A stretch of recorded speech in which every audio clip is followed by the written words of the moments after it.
ইতিহাস জানুন, আমার ভাইয়ের রক্তে রাঙানো 21শে ফেব্রুয়ারি আমি কি ভুলিতে পারি? 21শে ফেব্রুয়ারি আন্তর্জাতিক মাতৃভাষা দিবস। এই দিবসটা পাওয়ার জন্য আমার ভাইয়ের গা থেকে কত রক্ত ঝরছে তা কি আপনার জানা আছে? আজকে আমি সঠিক তথ্য তুলে ধরবো, শুধুমাত্র শুনতে থাকেন।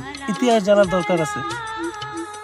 1947 সাল পাকিস্তান রাষ্ট্র গঠনের পর তারা রাষ্ট্রীয় ভাষা হিসাবে উর্দু ভাষাকে স্বীকৃতি দেয়, কিন্তু তৎকালীন পূর্ব পাকিস্তান মানে বর্তমান বাংলাদেশ সেটাকে অস্বীকৃতি জানায়। ঢাকা বিশ্ববিদ্যালয় তথা সাধারণ মানুষ সম্মিলিত হয়ে 1952 সালে ভাষা আন্দোলনের জন্য রাস্তায় নেমে পড়ে।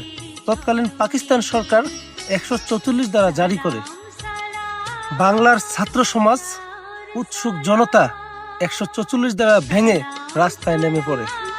পাকিস্তান সরকার নির্দেশ দেয় গুলি করার। আমাদের ভাইয়েরা শহীদ হয়।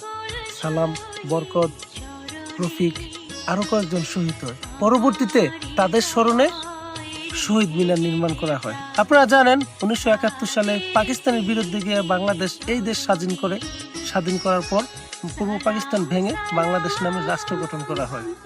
1999 সালে 21শে ফেব্রুয়ারিকে আন্তর্জাতিক মাতৃভাষা হিসাবে স্বীকৃতি প্রদান করা হয়।